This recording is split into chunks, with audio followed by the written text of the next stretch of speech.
Henriku Liivimaa kroonika annab Läänemaa alistamisest ristisõdijate poolt päris põhjaliku ülevaate. Juba jutustus esimesest sõjaretkest 1210–1211 aasta talvel Soontaganasse on muljet avaldav. 4 päeva rüüstati ja põletati kõike, mis eest leiti.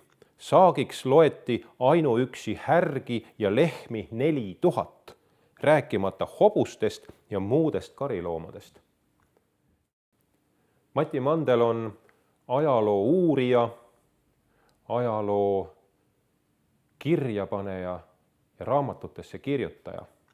Neid inimesi ei ole Läänemaal väga palju, kes süvendatult tegelevad Läänemaa ajaloo uurimisega ja selle raamatutesse vormimisega.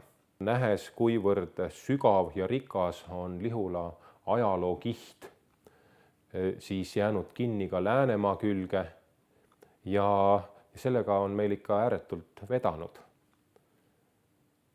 Mati Mandel on ka Lihula muuseumi asutaja ja mittetulundusühingu keskaegne Lihula asutaja. Ma loodan küll, et tal jätkub veel pikalt tervist, jaksu ja tahtmist selle tööga edasi tegeleda.